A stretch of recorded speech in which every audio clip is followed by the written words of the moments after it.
Hello super investors. Brightcom group का notification आ गया है एसएचपी के बारे में, शेयर होल्डिंग पैटर्न के बारे में, जो आपको बताने जा रहा हूँ। एक्चुअली मैं मोबाइल से अपलोड कर रहा हूँ वीडियो, तो वीडियो अपलोड होने में बहुत टाइम लग रहा है। पहले का वीडियो भी 1 घंटे से अपलोड हो रहा है, उसके बाद ये नोटिफिकेशन आया और तुरंत मैंने ये वीडियो बनाया है। आइए जानते हैं इस नोटिफिकेशन में क्या कहा है शेयर होल्डिंग पैटर्न के बारे में ब्राइटकॉम ग्रुप ने, जो कि आज 7 दिन पूरे हो रहे थे और आज उन्होंने जवाब दिया है सेबी को। ये नोटिफिकेशन की डिटेल्स बताने के पहले आपको बता दूं, अगर आपको चाहिए कल के लिए जैकपॉट शेयर जो कि 1 डे से 10 डेज़ में आपको 10% का प्रॉफिट दे दे, तो मुझे व्हाट्सएप करके पूछ सकते हो 9545850000 इस नंबर पर। इसमें ब्राइटकॉम ग्रुप ने बताया है कि ब्राइटकॉम ग्रुप ने ICICI bank, SBI bank, Canara bank, axis bank और कुछ एनबीएफसीज को 2013 से लेकर 2014 के बीच में कंपनी के प्रोमोटर्स के शेयर प्लेज किए थे to raise fund for the business. मतलब बिजनेस के लिए पैसा लग रहा था, उसके लिए प्रोमोटर्स ने इन सब बैंक में प्लेजिंग की थी।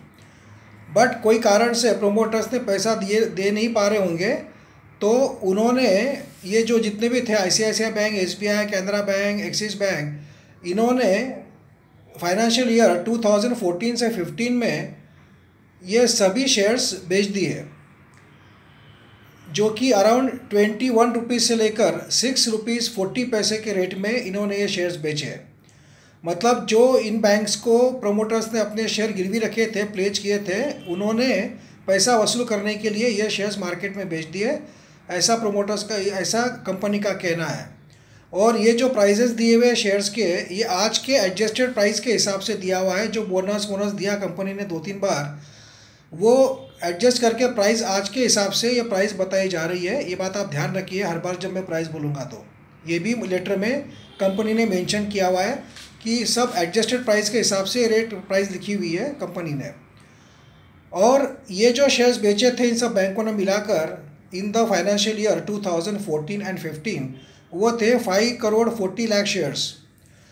उसके बाद 2016 से लेके 2020 में 2016 से 2020 तक कंपनी ने कुछ प्राइवेट लेंडर्स को अपने शेयर्स गिरवी रखे थे, प्लेज रखे थे, और उन्होंने भी ये सब 4 सालों में पैसा वसूल करने के लिए ये शेयर्स इन्वोक कर दिए और शेयर्स ओपन मार्केट में बेच दिए, जो कि अराउंड 18 करोड़ शेयर्स थे। 18 crore shares in private lenders ने ओपन मार्केट में बेच दिए प्रोमोटर्स के, जो उनके पास गिरवी थे, और जिसका एवरेज वैल्यू था, प्राइस था 2 रुपीज़ 70 पैसा।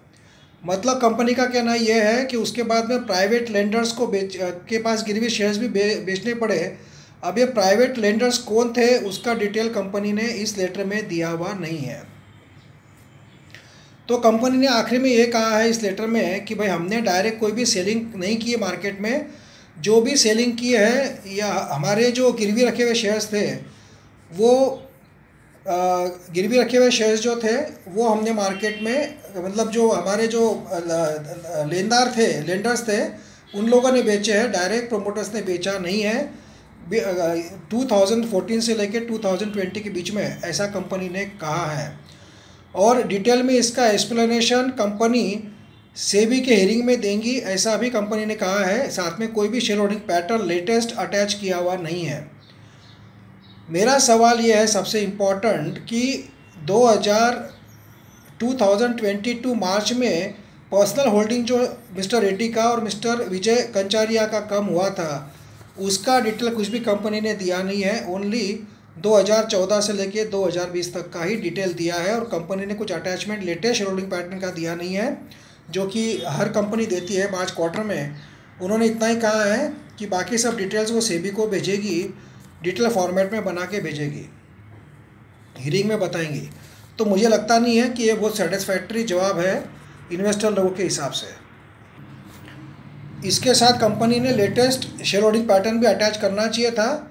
हो सकता है कंपनी बाद में अटैच करे, पर ऐसा कुछ इसमें लिखा हुआ नहीं लेटर में। उन्होंने इतना ही लिखा है कि हम लोग इसका डिटेल सेबी को भेजेंगे, डिटेल में इसका एक्सप्लेनेशन बताएंगे। अब इसका कोई अभी भी कंफ्यूजिंग ही है मैटर कि 2020 के बाद में की कहानी कंपनी की क्या है वो अभी तक क्लियर नहीं हुई है। कंपनी ने डायरेक्टली प्रोमोटर्स ने खुद के शेयर बेच दिए थे और एलएलपीज में अपना स्टेक बढ़ा लिया था और शेयर होल्डिंग पैटर्न मेंटेन किया था, वो अलग ही कहानी है। उसका इंटीमेशन एक्सचेंजेस को दिया नहीं था, प्रोमोटर्स ने अपने पर्सनल शेयर बेचे उसके बारे में कुछ भी लिखा हुआ नहीं है। अब देखते हैं उसके बारे में कुछ अभी खुलासा आता है क्या आने वाले 1-2 दिन में। बट जो clear cut share holding pattern जैसे बाकी कंपनियों के अपडेट हो रहे हैं रेगुलर, वैसा अभी तक दिया नहीं है। वो आने के बाद और भी हमें पिक्चर क्लियर होगा।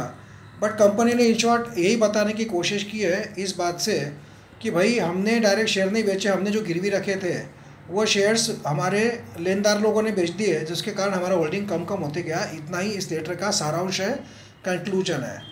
But I don't think market इससे बहुत ज़्यादा खुश होगा, ऐसा मुझे लगता नहीं है। देखते हैं इसका इफेक्ट कल शेयर के प्राइस में क्या देखने को मिलता है। Thank you friends.